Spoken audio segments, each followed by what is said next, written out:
Votre formation durera environ 25 minutes. À la fin du module, vous connaîtrez les avantages et les enjeux d'une introduction en bourse. Vous saurez quelles sont les conditions requises pour s'introduire en bourse et quelles sont les procédures à suivre. Vous serez capable d'identifier les étapes d'une introduction en bourse et d'en évaluer les coûts.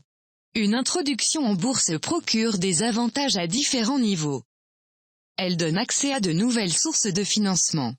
Elle permet de bénéficier d'avantages fiscaux et de valoriser le patrimoine. L'objectif principal des sociétés qui s'introduisent en bourse est de lever des fonds. Les sociétés peuvent également faire appel au marché pour réduire leur niveau d'endettement. Le financement par le marché constitue une alternative au financement bancaire.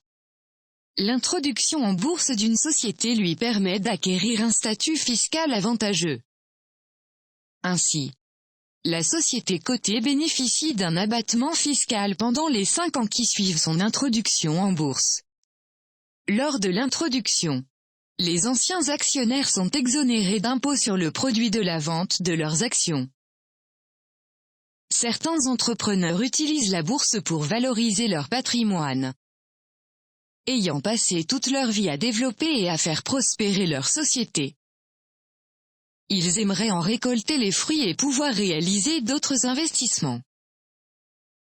Les entrepreneurs qui décident d'introduire leur société en bourse doivent absolument être conscients des changements qu'ils vont devoir opérer dans leur manière de diriger la société. D'une part, il leur faudra intégrer les droits des nouveaux actionnaires qui vont participer à la vie de la société. D'autre part, les sociétés introduites en bourse devront respecter les obligations d'information. Les nouveaux actionnaires, personnes physiques ou morales, ont des droits qui leur permettent de participer à la vie de la société. La société a l'obligation de rendre publics ses comptes et de se conformer aux obligations de transparence du marché financier. Ces obligations de transparence vis-à-vis des différentes parties prenantes conduisent la société à se réorganiser et à gagner en rigueur et en efficacité. Les marchés des titres de capital de la bourse sont ouverts aux sociétés anonymes qui répondent à divers critères. Ces critères vont déterminer le type de marché qui va accueillir la société. En effet, elle peut être admise sur le marché principal ou sur le marché alternatif. L'introduction en bourse est soumise à des règles pour s'introduire au marché principal de la bourse. L'entreprise se doit de respecter des règles. Pour qu'une société soit admise à la cote au marché principal, elle doit répondre à des critères spécifiques. Les conditions d'admission au marché alternatif sont plus souples que celles pour accéder au marché principal. Dans certains cas particuliers, une société peut bénéficier de dérogations et être admise à la cote. Il existe des dérogations pour admettre une société à la cote.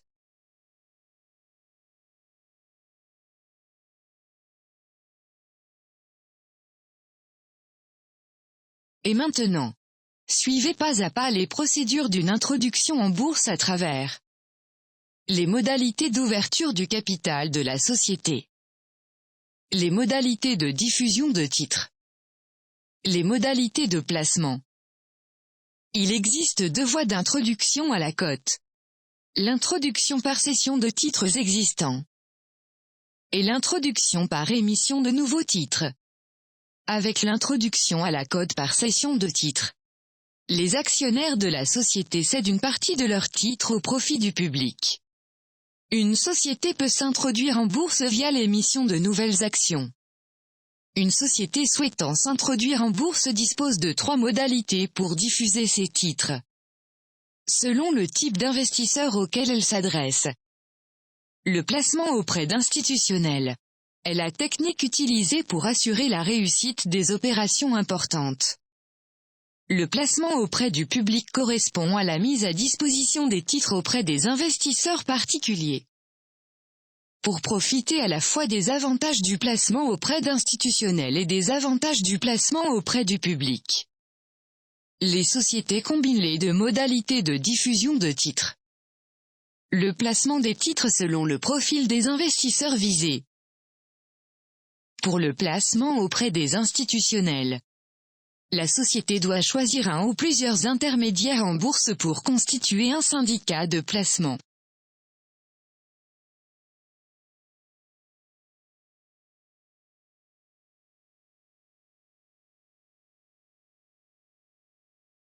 Le placement auprès du public est réalisé par les intermédiaires en bourse ou les banques. Les demandes de souscription des investisseurs sont centralisées par la bourse.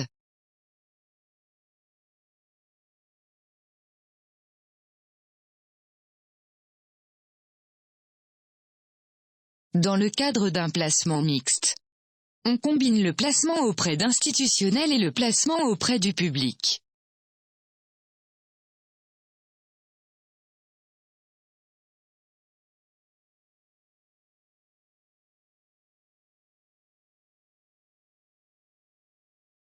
L'introduction en bourse est un moment capital dans la vie de la société. Il faut au minimum 4 mois pour mener à bien un projet d'introduction en bourse. Cette procédure passe par différentes étapes, qui vont de la prise de décision à la première cotation.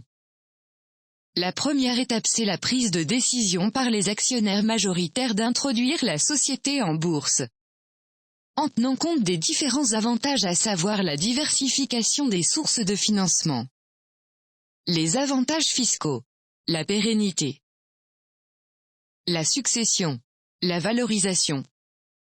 La deuxième étape, c'est l'étude préalable à travers le diagnostic, l'identification des documents nécessaires, le choix des partenaires et enfin le schéma de l'opération. La troisième étape, c'est la préparation du dossier de la société conformément aux conditions de l'introduction du marché de la cote préférée. La quatrième étape, c'est l'instruction du dossier par la Bourse de Tunis qui accorde l'admission. Puis le visa du CMF qui précise la période de souscription. La cinquième étape, c'est l'introduction en bourse à travers l'organisation d'un roadshow. Puis l'intermédiaire chargé de l'opération procède au placement des actions. Enfin, la dernière étape qui consiste à la collecte des ordres auprès des intermédiaires en bourse et l'annonce de la première cotation des titres. Comme toute opération financière, une introduction en bourse engendre des coûts liés au processus d'admission et des coûts liés au séjour à la cote de la bourse. On peut diviser les coûts de l'opération d'introduction en bourse en deux catégories. Les coûts directs et les coûts indirects. Les coûts directs comprennent les dépenses engagées par la société pour la rémunération, l'intermédiaire en bourse introducteur et des experts, les commissions du CMF, de la Bourse de Tunis et de la STICODEVAM, ainsi que les coûts de marketing. Une opération d'introduction en bourse engendre également des coûts indirects à prendre en considération. Certains coûts contribuent directement ou indirectement à l'amélioration des procédures de travail et du contrôle interne de la société. Après l'introduction en bourse, les coûts de séjour de la société à la bourse peuvent également être divisés en deux catégories. Les coûts directs et les coûts indirects. Les coûts directs comprennent les commissions versées à la Bourse de Tunis et au CMF, les cotisations payées à Tunisie Clearing, ainsi que les frais liés à l'obligation d'information permanente. Différents coûts indirects qui s'ajoutent aux coûts directs. La phase de post-introduction qui intervient après la première cotation du titre en bourse offre des avantages qui se situent sur plusieurs niveaux. Grâce à son introduction en bourse, la société est moins dépendante des établissements de crédit. Une société cotée a la possibilité de recourir régulièrement au marché pour lever des fonds.